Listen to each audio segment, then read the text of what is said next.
Voice চেঞ্জের ক্ষেত্রে স্টুডেন্টদের যে প্রবলেমটা হয় সেটা হচ্ছে কোন একটা ভার্বকে সঠিকভাবে আইডেন্টিফাই করা।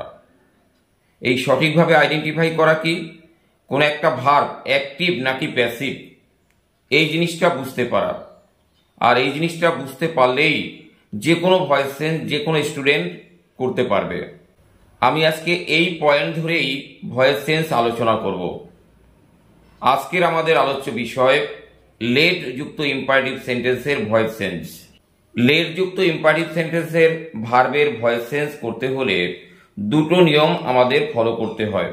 তার মধ্যে একটা আছে দুটোর ক্ষেত্রেই কমন নিয়ম এবং আরেকটি রয়েছে ব্যতিক্রমী। তাহলে আজকের আলোচনায় যাওয়া যাক।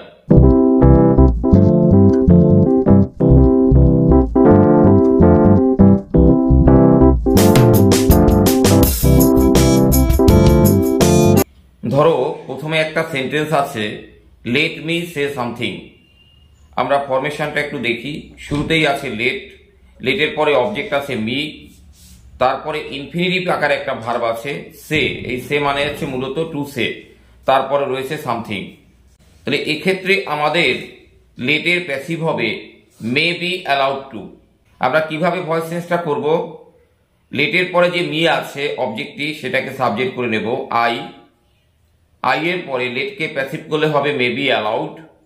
আর ওখানে যে সে রয়েছে ওই সেটা ইনফিনিটিভ আকারেই ছিল কিন্তু টুটা অদৃশ্য আছে, অমিট আছে, ওটা হয়ে যাবে টু সে এবং তারপরে লিখে দিতে হবে সামথিং। আর একবার রিপিট করছি, অবজেক্ট মি সেটা সাবজেক্ট হয়ে আসবে আই, লেটের প্যাসিভ হয়ে যাবে মে বি অ্যালাউড, আর ওই যে সে রয়েছে ভার্ব ওটা আসলে আছে ইনফিনিটিভ আকারের, আর ওই ইনফিনিটিভের যে টু ওটা এখন বেরিয়ে পড়বে, সে হয়ে যাবে টু সে, তারপর লিখতে হবে something. Second example let me say. এখানেও আমরা একইভাবে করব। লেটের পরে যে অবজেক্ট আছে মি ওটাকে সাবজেক্ট করব আই, লেটকে প্যাসিভ করব মে বি অ্যালাউড, তারপর লিখে দেব টু সে। এই ছিল আমাদের দুটোর ক্ষেত্রেই একটা কমন রুল। এবারে যে এক্সেপশনাল ব্যতিক্রমী যে নিয়মটি সেটা প্রথমটার ক্ষেত্রে আমরা অ্যাপ্লাই করতে পারি। কেমন ভাবে? এক্ষেত্রে আমরা লেটকে প্যাসিভ করব না, লেটকে রেখে দেব। কিভাবে তার ফরমেশনটা হবে? শুরুতেই আমরা লেট রেখে দেব। ওই সেন্টেন্সের শেষে যে অবজেক্টটা পাওয়া যাচ্ছে সামথিং, ওই সামথিংটাকে লেটের পরে ব্যবহার করব। তাহলে কি দাঁড়াবে? লেট সামথিং, তারপরে নিয়মের বি ব্যবহার করতে হবে। তাহলে কি হলো? Let something be. এরপরে সের যে পিপি ফর্ম সেটা ব্যবহার করব সেইড। তাহলে লেট সামথিং বি সেইড। লেটের পরে যে মি ছিল ওটা বাই মি হয়ে শেষে বসবে। তাহলে পুরোটা কি দাঁড়াবে? Let something be said by me. এটা হচ্ছে এক্সেপশনাল নিয়ম।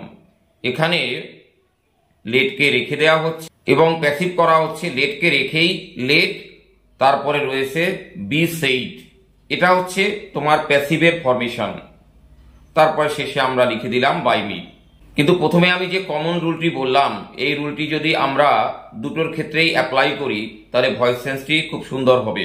এই ছিল আমাদের আজকের লেট যুক্ত ইম্পারেটিভ সেন্টেন্সের ভয়েস চেঞ্জের আলোচনা। তোমাদের কেমন লাগলো অবশ্যই কমেন্ট করে জানাবে। আর আজকের মতো এখানেই তোমাদের শুভেচ্ছা জানিয়ে ভিডিওটি এখানেই শেষ করছি।